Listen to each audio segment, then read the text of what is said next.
સુરતમાં એટીએમમાં ચેડા કરી રૂપિયા ચોરી કરતી ગેંગ ઝડપાઈ છે। અલગ અલગ બેંકના 18 એટીએમ, રોકડા, 26,750 રૂપિયા સહિતનો મુદ્દામાલ જપ્ત। પોલીસે ગેંગના 4 આરોપીઓની કરી ધરપકડ। ગેંગની કરતૂત સીસીટીવી કેમેરામાં કેદ થઈ। સીસીટીવીના આધારે આરોપીને ઝડપી પાડ્યા। આરોપીને કોર્ટમાં રજૂ કરી 1 ડિસેમ્બર સુધીના રિમાન્ડ મેળવ્યા છે। રિમાન્ડ દરમિયાન અન્ય ગુના ઉકેલવાની શક્યતા। આ ગેંગ એટીએમમાંથી રૂપિયા નીકળવાની ટ્રેની આગળ પ્લાસ્ટિકની કાળી પટ્ટી લગાવી દેતી હતી, જેના કારણે ગ્રાહક દ્વારા રૂપિયા ઉપાડવામાં આવે તો પટ્ટીમાં પૈસા ફસાઈ જતા। ગ્રાહકને લાગતું કે રૂપિયા નીકળ્યા નથી। બાદમાં ગેંગના માણસો આવીને ફસાયેલી રૂપિયાની ચોરી કરી લેતા હતા। અમદાવાદમાં વધુ એક બેદરકારીએ લીધો જીવ।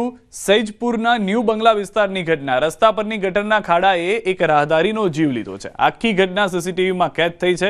એક એક્ટિવા ચાલક રસ્તા પરથી પસાર થઈ રહ્યો હતો, ત્યારે ગટરની ચેમ્બરના ખાડા પરથી તે પસાર થતા જમીન પર પટકાયો અને ત્યાં જ ગંભીર રીતે ઇજાગ્રસ્ત થયો। જોકે આસપાસના લોકો તુરંત મદદે આવ્યા અને તે વ્યક્તિને સિવિલ હોસ્પિટલ ખસેડવામાં આવ્યો, જ્યાં તેને બ્રેન હેમરેજ થતા સારવાર દરમિયાન મોત નીપજ્યું। રસ્તા પરની ગટરના ચેમ્બરનો ખાડો અને તેની આસપાસ ન લગાવેલા કોઈ બેરિકેડના કારણે એક વ્યક્તિનું मौत निपज्યું છે।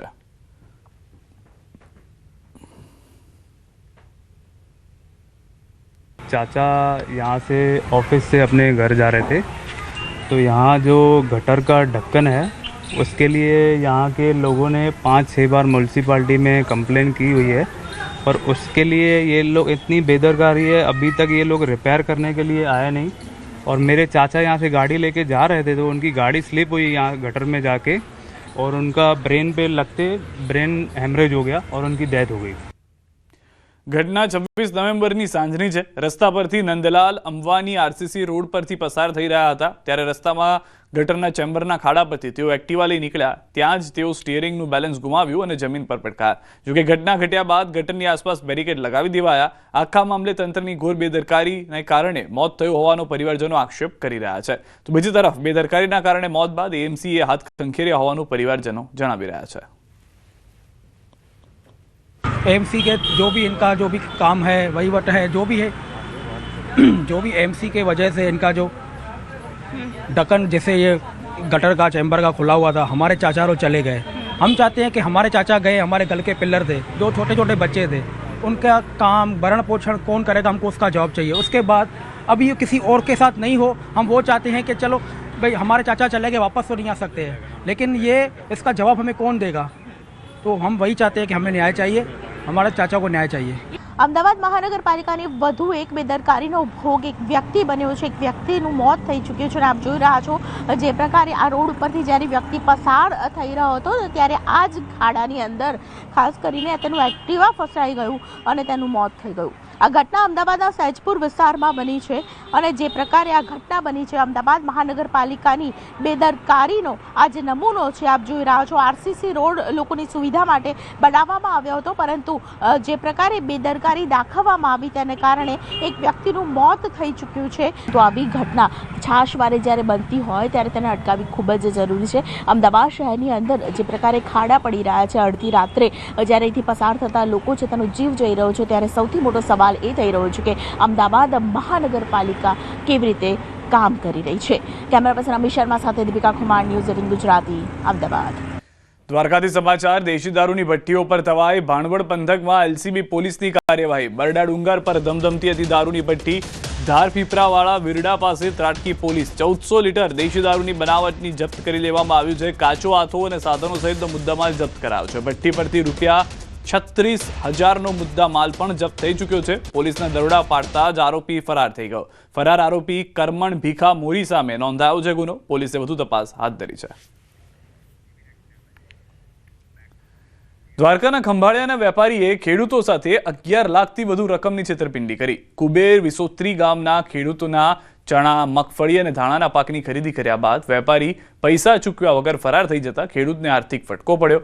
ફરાર થઈ ગયેલા વેપારી સામે પોલીસ સ્ટેશનમાં ફરિયાદ નોંધાઈ। ખેડૂતોએ દાવો કર્યો કે વેપારી મનોજ દંતાણી છેલ્લા 6 વર્ષથી જણસની ખરીદી કરે છે અને વાયદા પ્રમાણે પૈસાની ચૂકવણી પણ કરે છે, પરંતુ આ વર્ષે વેપારીએ જણસની ખરીદી કર્યા બાદ ફરાર થઈ ગયો।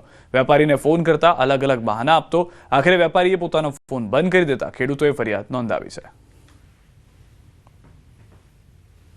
आज 6-7 વર્ષથી અમારા બધાને માલ લેતા હતા, બધા અડખે પડખે કોઠા વિસોત્રી, સામો એનો બધાનો માલ લેતા હતા ને અત્યારે 11 લાખ માથેનો માલ એ લઈને વયા ગયા છે. ખેડૂતને માથે વટીને રોવા જેવું થાય છે. એક કુદરતી માર પહેલો છે એ છે ને એકા મનોજભાઈ શિયાળુ પાક બધાને ઉઠાવીને લઈ ગયા છે. એટલે જેમ બને એમ વહેલાસર પ્રોસિજર કરીને મનોજભાઈને પકડવાનું. એક વેપારીએ અમારા 6-7 ખેડૂતો જેની જે મોસમ થાય છે, જેની જે જણસ હોય છે, એનો માલ જે લેવા સાથે પ્રવૃત્તિ સાથે જોડાયેલા હતા અને માલ લઈ અને પૈસા ન આપ્યાની ઘટના બની છે. એટલે પ્રશાસનને મારી એક વિનંતી છે કે ખરેખર આવા વેપારીઓના મૂળ શોધવા જોઈએ, તેનો તાગ મેળવવો જોઈએ, જેથી કરીને આવનારા સમયની અંદર કોઈ પણ ખેડૂતો આવી પરિસ્થિતિનો ભોગ ન બને. ખેડૂતો પાસેથી મનોજ દત્તાણીએ તેઓની ખેત પેદાશો સંપૂર્ણપણે ઉધારમાં લઈ તેઓને એક પણ પ્રકારનો પૈસો ચૂક્યા વગર તેઓની સાથે વિશ્વાસઘાત કરેલ છે અને જે બદલ મનોજ દત્તાણી વિરુદ્ધ સલાયા પોલીસ સ્ટેશન ખાતે ગુનાહિત વિશ્વાસઘાતની ફરિયાદ નોંધાયેલ છે. હાલ જે આરોપી મનોજ દત્તાણી છે એ નાસ્તો કરતો હોય તેને શોધવા માટેના પ્રયત્નો ચાલુમાં છે.